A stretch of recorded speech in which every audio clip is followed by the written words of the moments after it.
Amados irmãos, vamos ouvir nesse instante a pregação da palavra do Senhor. O sermão de hoje vai ser uma exposição na carta do apóstolo Paulo em Colossenses. Eu chamo então os irmãos a abrirem suas Bíblias em Colossenses, capítulo de número 3.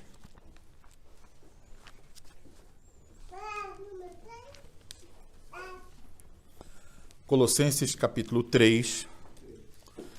A pregação será do versículo 1 ao 4, mas nós faremos uma leitura até o capítulo 4, versículo 6. Então, primeiro a leitura do capítulo 3 todo até o capítulo 4, versículo 6.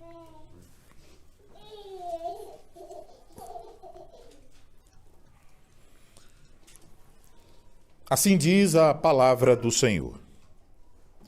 Portanto, se fostes ressuscitados juntamente com Cristo, buscai as coisas lá do alto, onde Cristo vive, assentado à direita de Deus. Pensai nas coisas lá do alto, não nas que são aqui da terra, porque morrestes e a vossa vida está oculta juntamente com Cristo em Deus. Quando Cristo, que é a nossa vida, se manifestar, então vós também sereis manifestados com ele em glória. Fazei, pois, morrer a vossa natureza terrena, prostituição, impureza, paixão lasciva, desejo maligno e avareza, que é a idolatria. Por estas coisas é que vem a ira de Deus sobre os filhos da desobediência. Ora, nessas mesmas coisas andastes vós também, noutro tempo, quando vivíeis nelas. Agora, porém, despojai-vos igualmente de tudo isto: ira, indignação, maldade, maledicência, linguagem obscena do vosso falar. Não mintais uns aos outros, uma vez que vos despistes do velho homem com os seus feitos, e vos revestistes do novo homem, que se refaz para o pleno conhecimento, segundo a imagem daquele que o criou, no qual não pode haver grego nem judeu, circuncisão nem incircuncisão, bárbaro, cita, escravo, livre, porém Cristo é tudo em todos. Revesti-vos, pois, como eleitos de Deus, santos e amados, de ternos afetos de misericórdia, de bondade, de humildade, de mansidão, de longanimidade. Suportai-vos uns aos outros, perdoai-vos mutuamente, caso alguém tenha motivo de queixa contra outrem. Assim como o Senhor vos perdoou, assim também perdoai-vos. Acima de tudo isto, porém, esteja o amor, que é o vínculo da perfeição. Seja a paz de Cristo o árbitro seja a paz de Cristo o árbitro em vosso coração, a qual também fostes chamados em um só corpo, e sede agradecidos. Habite ricamente em vós a palavra de Cristo, instruí-vos e aconselhai-vos mutuamente em toda sabedoria, louvando a Deus com salmos e hinos e cânticos espirituais, com gratidão em vosso coração. E tudo o que fizerdes, seja em palavra, seja em ação, fazei-o em nome do Senhor Jesus, dando por ele graças a Deus Pai. Esposas, sede submissas ao próprio marido, como convém no Senhor. Maridos, amai vossa esposa e não a trateis com amargura. Filhos, em tudo obedecei a vossos pais, pois fazê-lo é grato diante do Senhor. Pais, não irriteis os vossos filhos, para que não fiquem desanimados. Servos, obedecei em tudo ao vosso Senhor segundo a carne, não servindo apenas sob vigilância, visando tão somente agradar homens, mas em singeleza de coração, temendo ao Senhor. Tudo quanto fizerdes, fazei-o de todo o coração, como para o Senhor e não para homens, cientes de que recebereis do Senhor a recompensa da herança.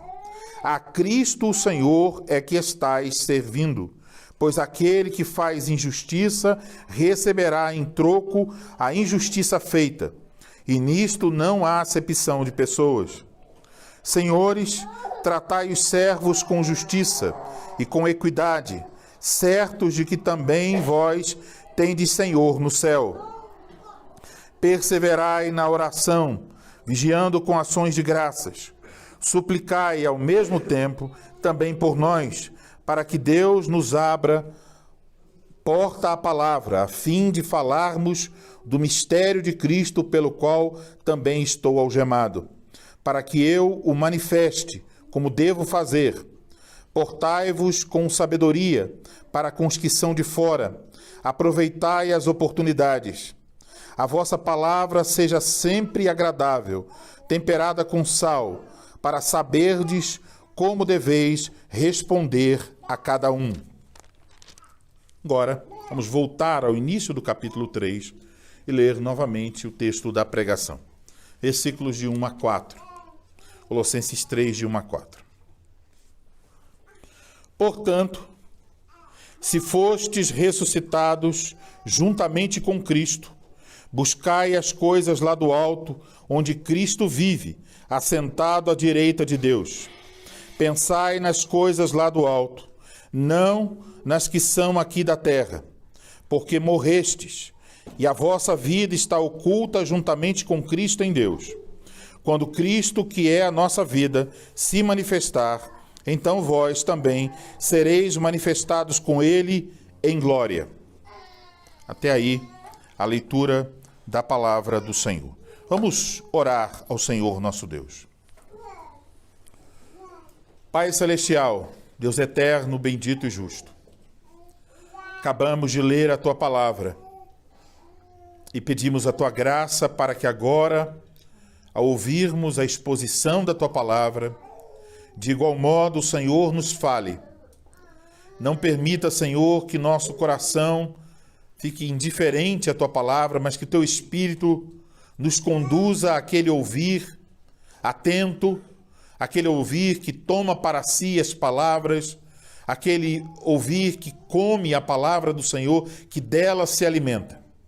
Concede, pois, a Tua bênção sobre aquele que há de falar, para que fale com fidelidade, no temor do Senhor e para a sua glória. Concede a Tua bênção sobre os ouvintes, para que ouçam de maneira correta e abracem a Tua palavra para as suas vidas. Nós oramos assim em nome de Cristo Jesus. Amém.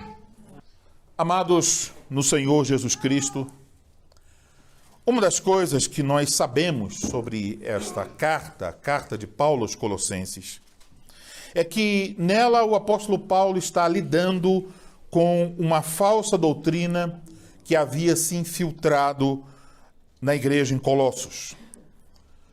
Não há muitos detalhes sobre essa doutrina, mas sabemos, pelo que lemos na carta, que era uma mistura de muitos erros.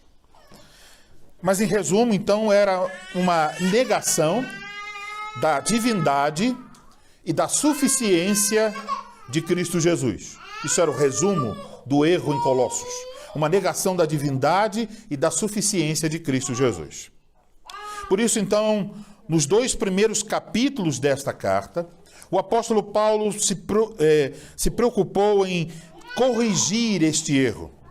E por isso, o tema principal dele é justamente a suficiência de Cristo. Ele está procurando mostrar como Cristo é suficiente. Podemos, então, resumir o conteúdo desta carta da seguinte maneira. Em Cristo Jesus, nós temos tudo o que nós precisamos. Veja como é muito simples. Em Cristo Jesus, nós temos tudo que precisamos. Agora, então, a partir do capítulo que acabamos de ler, o apóstolo está começando a mostrar de uma maneira mais clara quais são as implicações deste ensino. Quais são as implicações da suficiência de Cristo para a sua igreja. E o apóstolo trata dessas implicações, procurando, a princípio, mostrar as implicações da nossa união espiritual com Cristo. Ele nos diz claramente, nos versículos que acabamos de ler, que nós estamos unidos a Cristo, que é suficiente. Olhando de maneira panorâmica para esses 4 versículos que nós lemos a princípio, podemos observar como tudo que está aqui nesses 4 versículos tem relação com Cristo. Observe, nós somos ressuscitados com Cristo, nossa vida está oculta com Cristo, nossa vida será manifestada em glória com Cristo. Tudo aqui é sobre Cristo. Mas, ao mesmo tempo, o que lemos aqui também está relacionado com a nossa vida. O texto diz: se fomos ressuscitados com Cristo, temos, portanto, uma nova vida. Nossa vida está oculta com Cristo em Deus. A verdadeira natureza desta nova vida será revelada na vinda de Cristo. Então, nosso texto está apontando para a nossa união com Cristo, o Cristo ressuscitado. Apontando para a nossa vida em Cristo, unidos a Ele, e as consequências dessa união espiritual com Cristo.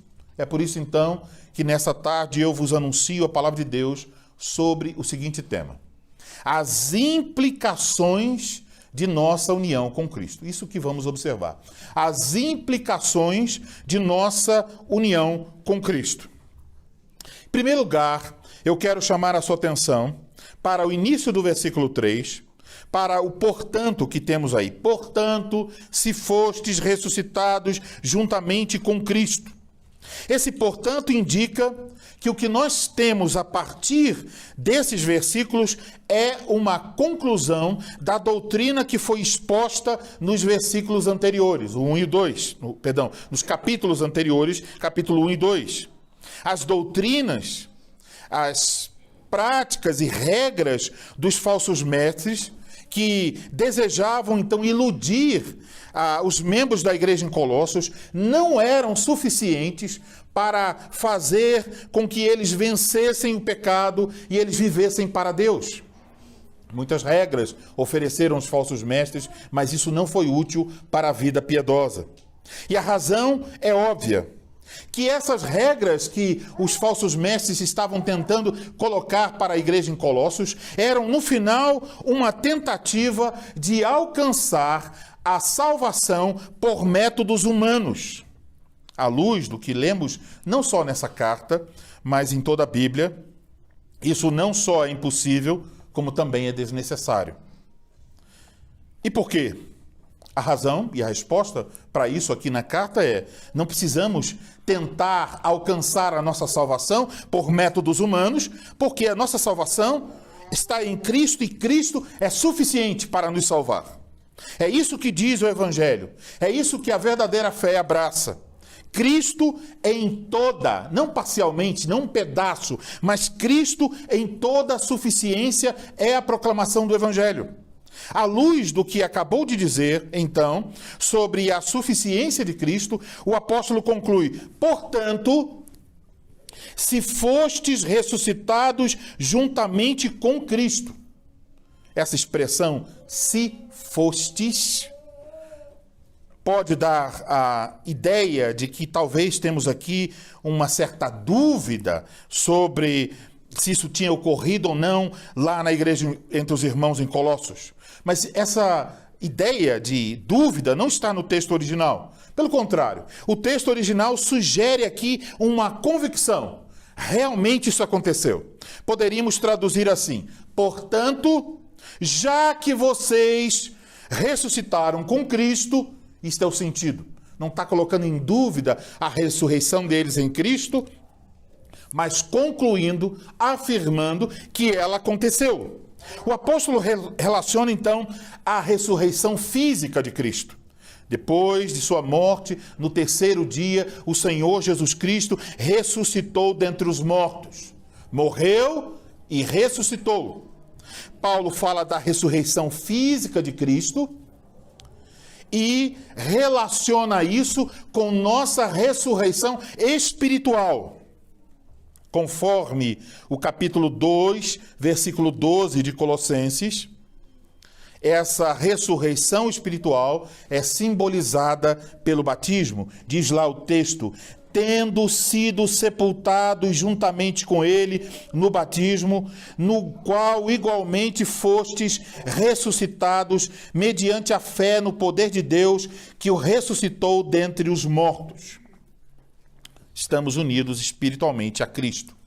Cristo ressuscitou fisicamente, e isso é algo que aponta, uma vez que estamos unidos a Ele, para a nossa ressurreição espiritual. Então, meus amados irmãos, nós temos aqui uma preciosa doutrina que chamamos de a união espiritual entre Cristo e os eleitos. Isso acontece, então, de modo que todos os eleitos foram unidos espiritualmente na morte de Cristo e unidos espiritualmente na ressurreição de Cristo. Todas as ovelhas de Cristo estavam unidas a Ele espiritualmente em sua morte e em sua ressurreição. É isso que lemos aqui, quando no versículo 3 diz, morrestes, e no versículo 1 diz, ressuscitastes. As duas coisas estão aqui em nosso texto. De modo que agora, segundo as Escrituras, assim como Cristo morreu para o pecado, nós também devemos nos considerar mortos para o pecado, mortos para a nossa velha natureza, mortos para o mundo. Isso está em todo o contexto que nós lemos dos versículos seguintes, de Colossenses 3 e 4. E assim como Cristo ressuscitou e vive para Deus, nós também ressuscitamos espiritualmente para viver para Deus. Recebemos uma nova vida em Cristo para viver para Deus. Portanto, temos em Cristo uma nova vida na qual nós estamos ligados a Cristo Jesus. Podemos dizer, agora que nós ressuscitamos, Cristo é a nossa vida. Ele é a fonte da nossa vida. Ele não é somente o alvo da nossa fé, mas ele é a fonte da nossa vida. Não é que apenas você crê nele e então por isso você é salvo. Mas tem algo de Cristo operando em você. A vida de Cristo está em nós. A fonte da vida sendo Ele, faz vivificar aqueles que antes estavam mortos em seus pecados e delitos. Veja o versículo de número 4. Quando Cristo, que é a nossa vida, Ele é a fonte da nossa vida. Isso deixa claro que se não fosse por Cristo, nós ainda estaríamos mortos em nossos pecados e delitos. Então entenda, só tem vida espiritual aquele que está unido a Cristo. Tem uma união espiritual com Cristo. Significa que alguém creu, se arrependeu e pelo Espírito Santo foi colocado em um relacionamento com Cristo. Está unido espiritualmente a Cristo. Se alguém não está unido a Cristo, o texto deixa claro. Essa pessoa está morta em seus pecados, não possui vida espiritual. Mas, já que temos vida em Cristo, qual a implicação disto? Cristo ressuscitou e depois de 40 dias, tendo aparecido para diversas testemunhas, lemos que Cristo foi assunto ao céu, onde ele está vivo, assentado à direita de Deus, diz o versículo 1. Como Cristo, que é a fonte da nossa vida, está nos céus, nossa vida também está escondida com Ele. Isto fala de duas coisas. Primeiro, a nova vida que o crente recebe em Cristo está oculta. Isso quer dizer que essa vida é um mistério. Ninguém consegue explicar totalmente, nem demonstrar. Não temos como mostrar, dizer aqui, olha, tirar do bolso, olha a nova vida que eu tenho em Cristo. Ela está oculta. Mas em segundo lugar, também implica em dizer que essa nova vida que nós temos em Cristo está segura. Ela não pode ser roubada, ela não pode ser corrompida, ela não pode ser perdida, ela não pode desvanecer. Ela está oculta em Cristo, aquele que tem a vida em si mesmo e dá vida a todas as suas ovelhas. A implicação disso é que toda a nossa perspectiva muda. A Escritura está aqui nos mostrando que a ressurreição de Cristo proporciona e exige de nós uma nova maneira de viver. Paulo está dizendo, olha, vocês foram ressuscitados juntamente com Cristo. Vocês têm vida. Portanto, Cristo proporciona a vida a vocês. Mas isso também tem uma exigência. Essa nova vida tem uma implicação. A saber, buscai as coisas lá do alto. Meus irmãos, entendem? Uma consequência da nova vida que nós recebemos em Cristo. Qual é? É uma mudança naquilo que nós buscamos. E eu vou repetir isso, porque isso é uma chave para entender esse texto. Se alguém deseja saber se tem a nova vida, olhe para as coisas que você busca. Porque quem tem nova vida em Cristo, busca as coisas do alto. O verbo buscar aqui, ele é um imperativo bem forte, buscai. E buscar aqui significa examinar, pesquisar algo com o objetivo de possuí-lo. Então não é uma simples busca, mas uma busca essencial. Talvez uma forma de ilustrar isso fosse a seguinte. Imagine que houvesse apenas, você estivesse doente e houvesse uma prateleira enorme, cheia de remédios. E alguém dissesse, olha, no meio de todas essas prateleiras só tem um remédio que você pode tomar e ficará bom. E esse remédio tem as seguintes cores, tem o seguinte formato, tem o seguinte cheiro. Procure. Se isso é uma questão de vida ou de morte, como é que você vai procurar? Você não vai procurar como alguém vai, por exemplo, se uma esposa diz assim ao seu marido, meu amor, vá lá no mercado e busque alguns dentes de alho. É bem fácil que a maioria dos homens irá chegar na banca do alho, abrir a sacola, pegar a mão, fechar e vai embora. Ele não vai escolher nada. Ele não vai ter nenhum critério. Não estamos falando desse tipo de escolha. Estamos falando de uma escolha que procura porque quer alcançar alguma coisa. Então, perceba, quando estamos falando desse buscai, está falando de Cristo e tudo que Ele oferece. Então significa, você comeu deste pão, você bebeu deste vinho e você concluiu, eu não posso subsistir sem esse pão. Eu não posso abrir mão desta alegria e desprezar este vinho. Uma vez que nós recebemos a nova vida, nós haveremos de empreender esse tipo de busca. Sabemos já que é bom e queremos mais. Mas o que devemos buscar? O texto original coloca uma certa ênfase aqui.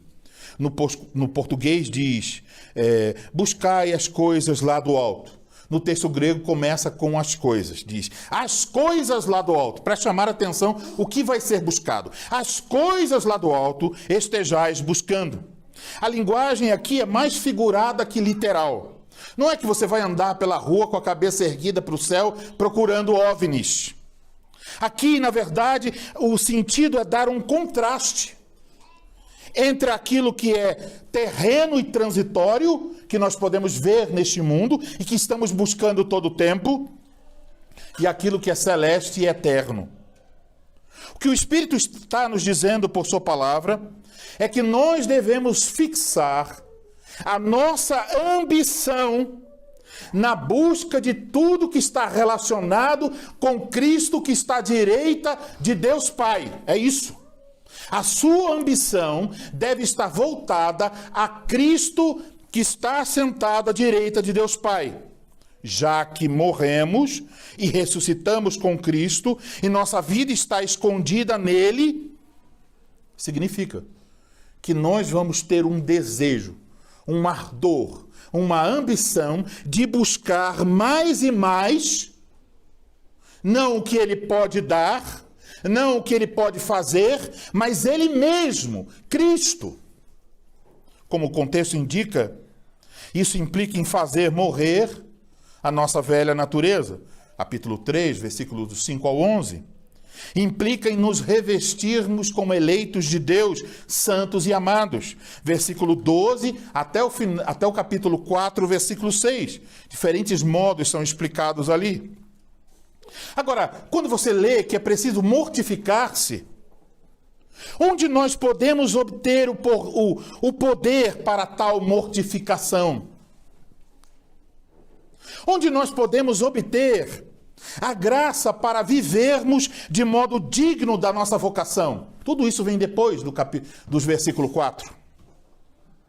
Onde nós podemos encontrar paz, alegria, contentamento? Como é que um esposo pode amar a sua esposa como Cristo amou sua igreja? Como é que uma esposa pode submeter-se ao seu marido? Como os filhos respeitarão seus pais, como os pais criarão adequadamente seus filhos, como os escravos ou os empregados trabalharão com fidelidade, como o patrão tratará com respeito e com estima os seus empregados ou escravos. Como nós podemos fazer o que Deus ordena nos versículos 5 em diante do capítulo 3?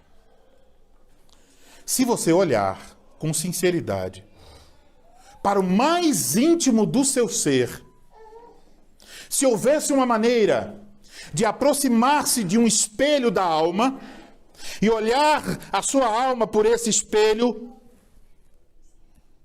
se você for sincero, você vai dizer: não há nada dentro de mim que me ajude. Não há nada. Nada dentro de mim que me ajude. E se você procura ao seu redor, será que a vida verdadeira pode ser comprada? Será que os homens ou os anjos podem ajudar? Existe algum método que possa ser usado para alcançar esta força? Você sabe a resposta. Não. Não existe nada. E aí permanece apenas um nome, acompanhado de um sola: somente Cristo. Aquele que está assentado à direita de Deus. Somente dele nós podemos receber tudo o que nos é necessário para essa vida e para a vida futura. Assim sendo, devemos ouvir o que nos diz o Espírito Santo a esse respeito, do que temos que fazer. E o Espírito Santo diz: pensai nas coisas lá do alto, não nas que são aqui da terra. Versículo 2. Isso então ensina que há uma relação entre o que nós pensamos e a eficiência com que vivemos para Cristo. Seus pensamentos têm uma relação íntima, sua forma de pensar, sua vida cristã. Na medida em que Cristo governa a nossa maneira de pensar, que Ele ocupa os nossos pensamentos, Nós começamos, na medida em que isso acontece, colocar nossas prioridades nos seus devidos lugares. Quando você tem os seus olhos em Cristo, a sua vida começa a ficar organizada. Começamos a viver a nova vida que Cristo nos concedeu de uma maneira coerente. Não porque criamos regras para a vida cristã. Não simplesmente porque você tomou resoluções, olhou no espelho e diz, a partir de hoje eu vou ser assim, assim, assim, assim. Não tem a ver com isso. Não tem a ver com sua disposição, com a sua força, com o seu conhecimento, com o que você pensa ter interesse. Tem a ver com Cristo. Portanto, amados irmãos, o reino de Deus e a sua justiça devem ocupar o primeiro lugar naquilo que nós buscamos e pensamos. Nós só poderemos levar uma vida vitoriosa se Cristo preencher os nossos pensamentos. Por isso, nós temos que tomar muito cuidado, para não deixar que nossa mente seja ocupada por pensamentos mundanos, apenas desta vida. Temos de nos afastar do mundo. Tem de ser assim porque, como diz o apóstolo nesse texto, você morreu. Entende isso? Para esse mundo que aí está, você é uma pessoa morta. A morte inevitavelmente desliga você do interesse deste mundo, de modo que o seu interesse passa a não estar mais na terra, mas no céu. Os que estão unidos a Cristo devem ser, então, aqueles que utilizam deste mundo como meios, as coisas desse mundo, como meios para desfrutar as coisas que são lá do alto. E tudo que nós fazemos, em tudo, o nosso fim principal deve ser Cristo, sua glória e louvor. Sendo assim, devemos e podemos nos perguntar. Eu farei algumas perguntas. E à medida em que eu as fizer, eu peço que você medite se elas se encaixam em alguma medida na sua vida. Você está morto ou morta para o desejo por riquezas? Você morreu para isso? Você morreu para o desejo de aceitação? Quer que seus parentes, seus amigos, seus colegas de trabalho aceitem você? Você morreu para a glória temporária deste mundo? Você morreu para a beleza que não passa de mera aparência? Você morreu para os prazeres ilícitos? Perguntando de outra forma, o que enche os seus olhos? O que perturba o seu coração e deixa você ansioso ou ansiosa? Quais são as suas aspirações mais profundas? Pelo que você está se esforçando nesta vida? No que você tem investido? Você tem as respostas para essas questões? Talvez elas sejam um pouco amplas. Então eu quero convidar você para um exame mais detalhado. Não pense sobre toda a sua vida. Examine apenas os últimos 7 dias, desde o último domingo até agora. Que coisas ocuparam seu tempo? Você teve tempo para trabalhar, estudar, assistir filmes, navegar na internet? A maioria de vocês provavelmente dirá que sim. Eu fiz isso tudo? Mas a outra pergunta é: mas quanto do seu tempo foi dedicado a buscar a Cristo? Você aprendeu coisas novas no trabalho? Você leu algo interessante? Você cresceu intelectualmente? Aprendeu algo que se viu encorajado a compartilhar com os seus amigos? Se você me disser sim, pastor, o que eu vou dizer a você? Que bom, ótimo que você está crescendo. Mas eu tenho uma outra pergunta. O que você aprendeu sobre Cristo essa semana? Que novo aspecto da beleza e da glória de Cristo iluminaram seu entendimento durante esta semana? Houve algo nessa semana que trouxe a você um certo deleite? Talvez você leu um bom livro e disse, poxa, que livro legal. Talvez você experimentou uma comida, um doce, e disse, que delícia. Foi tão bem feita essa comida ou essa sobremesa. Talvez você assistiu um filme e disse, rapaz, assisti um filme essa semana muito interessante. Talvez você viu o seu time obter uma grande vitória em uma partida de futebol e você se alegrou. Mas agora eu pergunto, que coisas lhe proporcionaram alegria e prazer essa semana, que não seja uma alegria e um prazer passageiro? Você encontrou nessa semana algum tipo de alegria em Cristo? Você encontrou essa semana algum deleite? Talvez em ler uma passagem da Bíblia e ouvir por meio da leitura a voz do próprio Cristo falando ao seu coração. Talvez enquanto você meditava sobre os seus feitos, sobre os seus atributos. Ou talvez enquanto você estava no seu quarto sozinho ou sozinha, de joelhos dobrados e agradecia pela bondade de Cristo, pela sua vida. Houve deleite nisso. Que assunto lhe trouxe maior preocupação esta semana? Contas para pagar? Uma causa na justiça? Uma prova que você tinha que fazer? A situação política do país? Qual foi o último pensamento seu ontem à noite, antes de dormir? Qual foi seu primeiro pensamento nesta manhã de domingo? Por quanto tempo você pensou em Cristo no decorrer da semana? E talvez a coisa mais triste a se dizer e a constatar, quanto tempo hoje, no dia do Senhor, você dedicou a pensar em Cristo? Em tudo que Ele é, em tudo que Ele faz, em tudo que Ele disse. Quanto tempo nisso?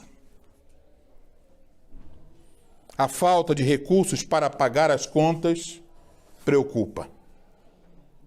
Sua falta de emprego talvez lhe perturbe.